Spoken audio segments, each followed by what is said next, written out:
สวัสดีครับสบายดีทุกท่านที่เข้ามาชมคลิปวิดีโอของบาโบโซล่าเสียงแค่เล่าสำหรับวันนี้หน้าจุดนี้ที่บาโบได้ผ่านมาพี่น้องเอ๋ยจากถนนตากสินมหาราชบาโบมุ่งหน้ามาตั้งแต่พุ่นแหละพี่น้องถนนสุขสวัสดิ์โหนี่ศาลรัฐธรรมนูญพี่น้องศาลรัฐธรรมนูญบาโบได้มาเห็นนะพี่น้องเนาะหลังจากที่บาโบได้ขับรถพี่น้องจากถนนของเมืองไทยแยกใหญ่พระประแดงครับตามถนนเส้นทางมาเรื่อยๆพี่น้องผ่านหลายแยกที่บาโบได้มา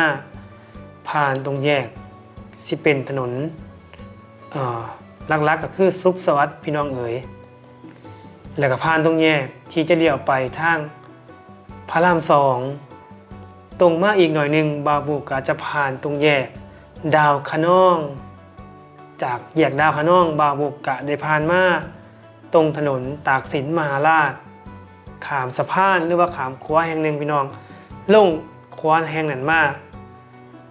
กะสีมะพอเลยพี่น้องขวามือก็เป็นศาลรัฐธรรมนูญ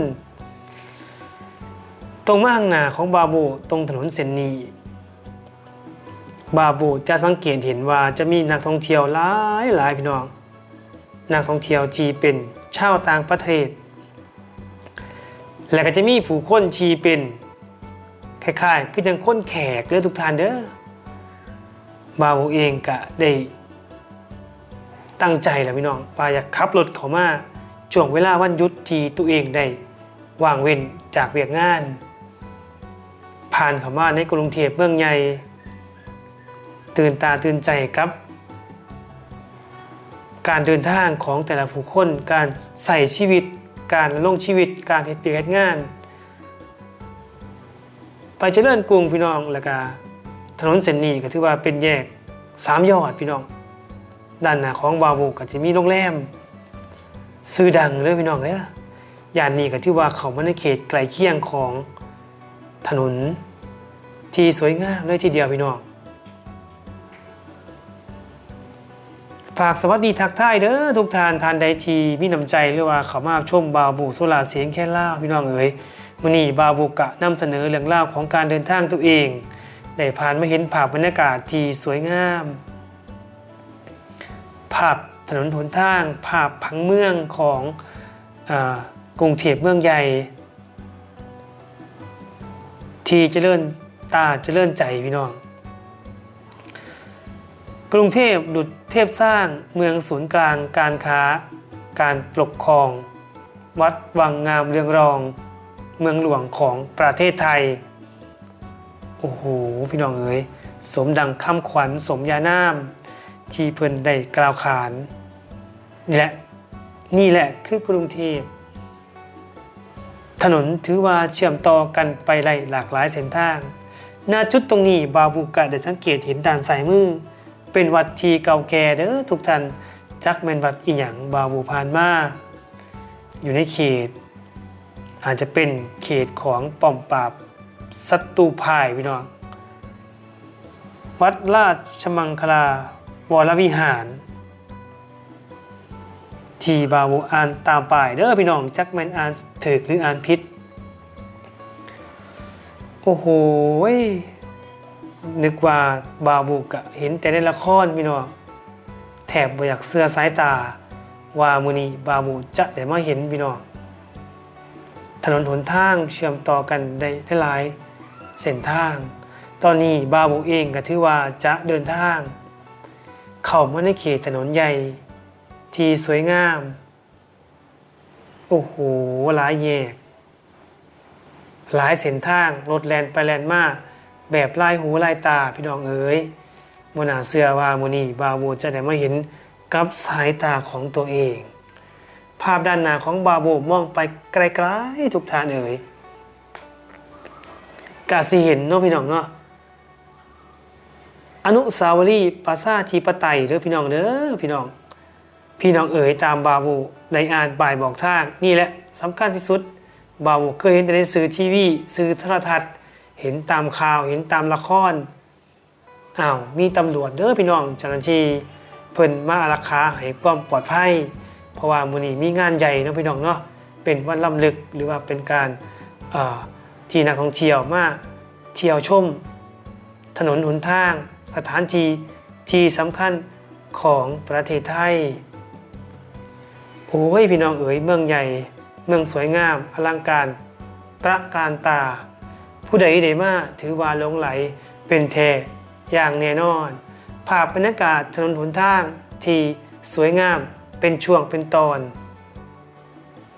ย่ามรับนอนก็คิดฮอดและฝันเห็นเมื่อได้มาแล้วก็อยากมาอีกบ่อยากจากไปบ่ว่านักท่องเที่ยวทางไกลและทางไกลมาย่ามใดถือใจเป็นแท้อย่างแน่นอนพี่น้องเอ๋ยนี่แหละคือภาพบรรยากาศที่บ่าวโบได้เห็นระหว่างทางทางที่บ่าวโบเองได้เดินทางตามถนนเส้นนี้เนาะพี่น้องเนาะสะอาดสวยงามตาภาพดอกไม้เกาะกลางภาพบรรยากาศผู้คนข้างทางโอ้โหพี่น้องเอ๋ยอยากให้มาเห็นน้ำบาวโบเด้ภาพบรรยากาศชีบาวโบทายทอดออกมาอาจจะบ่อลังการเท่าที่สายตาได้มาเห็นเองโอ้โหถือว่าถ้าทานได้ทีได้มาหรือว่านักท่องเที่ยวหรือว่าพี่น้องฟังเล่าทีบอกกล้ามาเด้อพี่น้องท่านใดทียังลังเลท่านใดทีบอกกล้าตัดสินใจที่จะมาเที่ยวประเทศไทย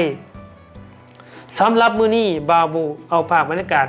เมืองใหญ่ผู้คนมากมายให้เห็นกับตาเด้อพี่น้องภาพบรรยากาศเหล่านี้บ่แม่นอวยเด้อพี่น้อง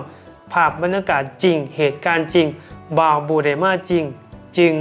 กล้าเว้าไล่พี่น้องเอ่ยว่าประเทศไทยสวยงามเหมาะสำหรับท่านใดที่อยากมาเที่ยวบ่ว่าสิเป็นของกินพี่น้องอาหารถูกปากถูกใจแซ่บมีหลากหลายเมนูวัดว่าอารามวัฒนธรรมหีดข้องประเพณีคนไทยนำใจดีไปมายิ้มแย้มแจ่มใสยกมือไหว้ด้วยเคารพธรรมเนียมของสยามเมืองยิ้มนั่นเองพี่น้องเอ๋ยตอนนี้บาวโบอาจจะอยู่ในถนนอาจจะเป็นถนนราชดำเนินเด้อพี่น้องเด้อแม่นบ่เนาะบาวโบก็ได้สองข้างทางขวามือก็เป็นท้องสนามหลวงนั่นเองที่เพิ่นจัดงานใหญ่ๆเนาะพี่น้องเนาะจัดงานที่ถวายพระพรต่างๆพิธีต่างๆพี่น้องตลอดถึงงานที่เพิ่นจรดแรกนาขวัญด้านซ้ายมือตรงหน้าของบาวโบเป็นศาลหลักเมืองเด้อทุกท่านด้านขวามือตรงนี้เป็นวัดพระแก้วพี่น้องเอ๋ยสวยงามขนาดถนนหนทางนักท่องเที่ยวเบิ่งที่หลายพี่น้องขามไปขามมาการขับรถสัญจรกะอยู่ในระเบียบกฎหมายจราจรอย่างเคร่งครัดเพราะว่ามีผู้คนหลายมื้อนี้บาวโบเองก็ถือว่าในมาจุดตรงนี้พี่น้องเอ๋ยด้านซ้ายด้านขวามือก็ถือว่าอลังการตื่นตาตื่นใจได้มาเห็นหนุ่มลาวก็ถือว่าเป็นความโชคดีขนาดของบาวโบเด้อพี่น้องเอ๋ยบาวโบก็ถือว่าได้มาเห็นอีกแล้วพี่น้องหลังจากที่เคยมาแล้วรอบหนึ่งมื้อนี้ภาพด้านซ้ายมือก็เป็นกระทรวงกลาโหมเด้อทุกท่านสีสันสวยงามตาประดับประดาด้วยปืนเด้อพี่น้องที่อยู่หน้าด้านของกระทรวงนั่นเองมื้อนี้เพิ่นอาจจะมีการบริการนักท่องเที่ยวมีเจ้าหน้าที่ให้ความสะดวกอย่างหลากหลายบาวโบจะเก็บภาพไว้ให้มากมายเพื่อจะถ่ายทอดให้ผู้คนที่สนใจอยากเห็นอยากเบิ่งคลิปของบาวโบเห็นกำแพงเมืองพี่น้องอ้อมรอบวัดพระแก้วหรือว่าสถานที่ราชวังนั่นเองทุกท่านเอ๋ยบาวโบก็จะเก็บภาพบรรยากาศช่วงที่ตัวเองไปเนี่ยก็กลับเนาะพี่น้องเนาะอยากให้ทุกท่านเห็นภาพบรรยากาศของนักท่องเที่ยวหลายที่สุดมาเที่ยวตรงนี้พี่น้องเอ๋ยบอกว่าจะเป็นชาวต่างชาติด้วยพี่น้องเด้อตลอดถึงตัวบาวโบเองเคยมาแล้วก็อยากมาอีกพี่น้องหลงไหลกับภาพบรรยากาศความงามความสะอาดสดใสทุกบริเวณของสถานที่แห่งนี้กำแพงนี่บาวโบเคยเห็นแต่ในโทรทัศน์เด้อมื้อนี้มาเห็นด้วยสายตาแบบสดๆได้พี่น้องบ่ลืมบ่พลาดเก็บสิ่งสวยๆงามๆบันทึกไว้ฝากไว้ในอกอ้อมใจ ของทุกท่านมื้อนี้ถือว่าเดินทางไกล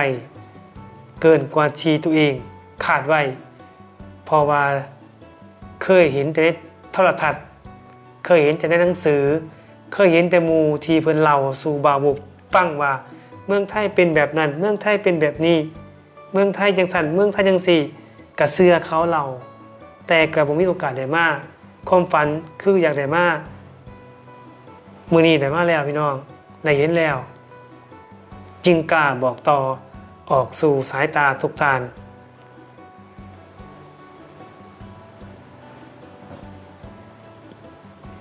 เบิ่งไปด้านหน้าซ้ายขวาและมือของบ่าวบุเนาะพี่น้องเนาะด้านซ้ายและด้านขวาเห็นผู้คนที่ย่างกายไปมาบ่าวบุเองกับบ่ฮู้ว่าเป้าหมายของเขาของนักท่องเที่ยวมาอีหยังมาเพื่ออยากจะเห็นสิ่งใดในใจที่เดินทางมาเมืองไทยต่างคนต่างแนวคิดหลากหลายมุมมองบางท่านก็อยากมาท่องเที่ยวบางท่านก็อยากมาเห็นบางท่านก็อยากมาสัมผัสเพราะว่าคำบอกเราหลายๆคำหลายท่านก็บ่คือกันบางท่านก็เล่าไปในแง่ลบบางท่านก็สื่อสารไปในแง่บวกมื้อนี้บ่าวบุกเนี่ยมาเห็นถ่ายทอดออกไปสู่สายตาทั่วโลกเลยเนาะทุกท่านเนาะท่านใดที่กดแชร์ก็ถือว่าเป็นการสื่อสารให้นักท่องเที่ยวได้เห็นเมืองไทยสวยงามอีหลีพี่น้องถนนอ้อมรอบของวัดพระแก้วเพิ่นสร้างเสร็จแล้วมื้อนี้บ่าวบุกแค่ได้มีโอกาสขับรถผ่านเพียงเท่านั้นเองทุกท่านเอ๋ยบ่ได้มาเที่ยวบ่ได้มาเดินสัมผัสหลังจากหลายๆเทื่อที่ได้มาบางท่านอาจจะบอกว่าเป็นคลิปซ้ำกันเบื่อหลายเห็นแต่ถนนอันนี้คือท้องสนามหลวงเด้อทุกท่านหญ้าเขียวงามเบิ่งแล้วสบายหูสบายตาผู้คนยางกายไปกายป้าบอกว่าสุดยอดเมืองไทยนี่แหละ Amazing Thailand ถนนหนทางที่ว่าสะอาดสวยงามตาบ่าวบุกดีใจหลายพี่น้องมื้อนี้ได้มีโอกาสได้มาเห็นได้มาสัมผัสกับสายตาของตัวเองจากวัดพระแก้วและจากท้องสนามหลวงบ่าวบุกก็ถือว่าจะมุ่งหน้าไปต่อเด้อพี่น้องเป้าหมายคือจะเก็บภาพบรรยากาศหลายๆมุมที่ตัวเองได้เห็นได้ผ่านเส้นทางนี้มื้อนี้บ่าวบุกถือว่าจะกลับไปสมุทรปราการโดยจะขึ้นทางด่วนเด้อพี่น้องแต่ถึงอย่างไรก็แล้วแต่บ่าวบุกเองก็ยังสิเก็บภาพบรรยากาศอีก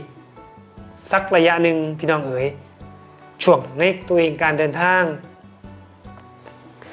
หลังจากที่บ่าวบุกผ่านไปนะพี่น้องเนาะผ่านไปตรงท้องสนามหลวงได้ผ่านตรงอนุสาวรีย์ประชาธิปไตยมื้อนี้บ่าวบุกก็เลยได้ผ่านมาอีกรอบนึงพี่น้องด้านซ้ายและด้านขวาโอ้ยบ่าวบุกนี่ก็เว้าลิ้นพันกันอยู่พี่น้องเอ้ยด้วยความตื่นเต้นที่ตัวเองได้เห็นสายตาก็จ้องแนมไปในสิ่งแปลกใหม่ในสิ่งที่ตัวเองคุ้นหูคุ้นตานี่บ่เพิ่นว่ากรุงเทพดุจเทพสร้างโอ้โหสวยงามวัดวางเรืองรองโอ้โหนี่แหละพี่น้องคือถนนเด้อพี่น้องเด้อตั้งหลายเลนพี่น้องเอ๋ยโอ้โหมันอลังการอีหลีพี่น้องเอ๋ยบ่าวบุเองกะจักสิวันย่ายแนวใดพี่น้องเอ๋ยลิ้นกับพันกันอยู่พี่น้องเอ๋ยด้วยความที่ตัวเองเว้าบ่ชัดเจนเว้าบ่เก่งแต่ก็อยากพยายามสื่อจากภาพและสายตาที่ตัวเองได้แนมเห็นตอนนี้บ่าวบุกจะมุ่งหน้าไปผ่านเขตของป้อมปราบศัตรูพ่ายขามยางกายไปถนนที่มีสื่ออื่นเด้อพี่น้องที่แรกบ่าวบุกเห็นป้ายนึกว่าเจ้าของอยู่พิษณุโลกพี่น้องเพราะว่าตามป้ายบอกทางบอกว่าถนนพิษณุโลกอีกด้านนึงก็นึกว่าตัวเองอยู่นครสวรรค์เห็นป้ายบอกทางเขียนว่าถนนนครสวรรค์ตรงนี้ก็เป็นแยกผ่านฟ้าลีลาศเด้อพี่น้องเอ้ยโอ้โหด้านขวามือเด้อพี่น้องจะเป็นสะพานพระรามเก่าเชื่อมต่อไปได้ตรงไปบ่าวบุจะไปถนนจักรพรรดิหรือจักรเพชรนี่แหละพี่น้อง มีชื่ออื่นก็จังหวัดแหละพี่น้องเอ๋ยถนนพิษณุโลกถนนกำแพงเพชร ถนนนครสวรรค์แล้วก็มีอีกหลายๆสื่อพี่น้องถนนอยุธยาอยู่ในเขตบริเวณตรงนี้เนาะพี่น้องเนาะแยกตัดกันไปตัดกันมายาวสุดสายตาพี่น้องเอ๋ยเห็นแล้วก็ถือว่าบ่อยากน่าเสือก็ต้องเสือทานใดทีบ่เคยมากำลังตัดสินใจลังเลว่าจะมาเที่ยวไสดีบ่าวบอกขอแนะนำว่าเมืองไทยเด้อพี่น้องเด้อเป็นเมืองที่ประชาธิปไตยไปไสมาไสก็ถือว่าสะดวกสบายนะพี่น้องเนาะถ้าทานมากถูกต้องตามกฎหมายรับรองว่ามาเที่ยวบ่ผิดหวังแน่นอนของกินแซ่บอาหารราคาถูกการเดินทางมีรถเมล์คอยบริการราคาบ่แพงตรงนี้ก็เป็นตรงที่เพิ่นจะมีการจัดงานเด้อทุกท่าน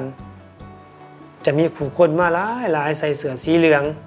บ่าวโบเองเห็นก็ถือว่าตื่นตาตื่นใจแบบพี่น้องเพิ่นพร้อมใจกัน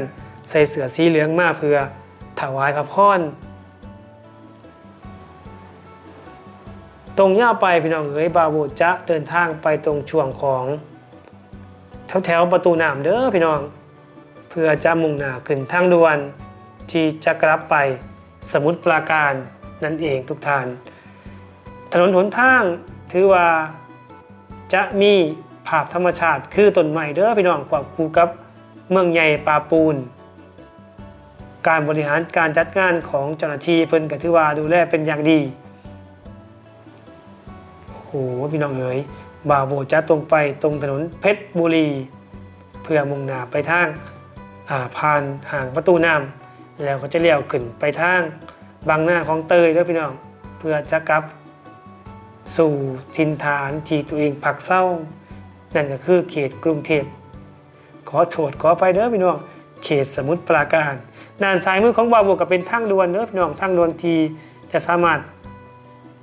ขึ้นไปได้พี่น้องขึ้นไปทางด่วนไหนมุ่งหน้าไปถนนบางหน้าดาวคะนองต่างๆนะพี่น้องเนาะดินแดงแต่บ่าวโบจะตรงไปนะพี่น้องเพื่อเก็บภาพบรรยากาศได้หลายฝากตอนทุกท่านบ่าวโบเองกับเสื้อว่ายังมีหลายๆท่านที่เพิ่นถาเบิงถาติดตามคลิปของบ่าวโบตรงไปราชเทวีประตูน้ำเด้อพี่น้องตรงนี้ก็เป็นสี่แยกอีกอย่างนั่นนี่สี่แยกอุรุพงศ์เป็นสี่แยกใหญ่พี่น้องเอ๋ยมื้อนี้ถือว่ารถคือบ่ติดเนาะคือบ่ติดเนาะบ่าวโบได้ยินคำล่ำลือว่าถนนเส้นนี้รถหนาแน่นติดช่วงเวลาเร่งด่วน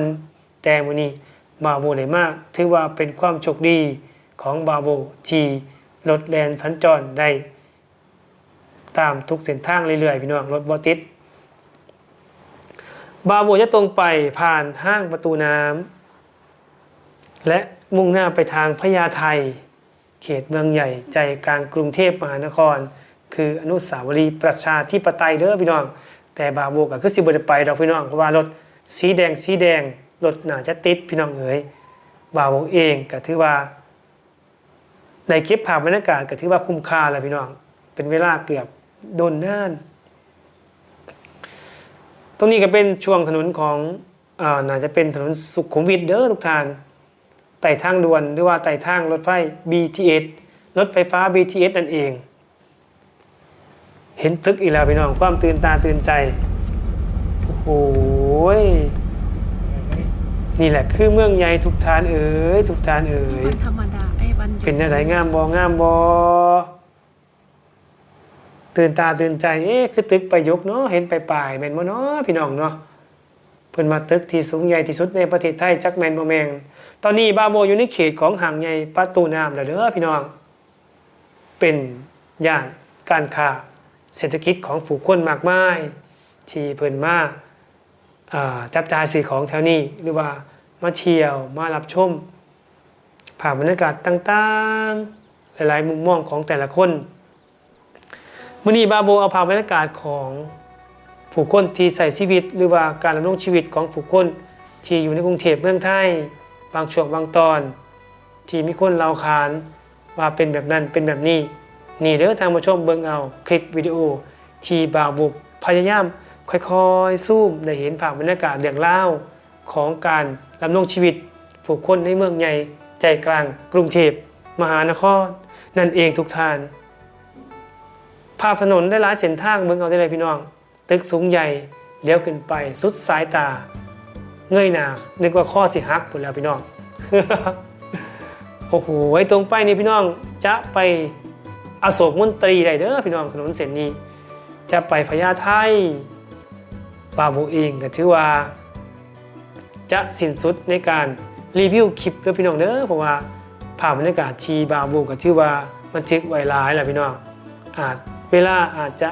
เกินเลยเดี๋ยวทุกท่านจะเบื่อจะรำคาญนะพี่น้องเนาะบาโบเองกับพยายามรวบรัดตัดตอน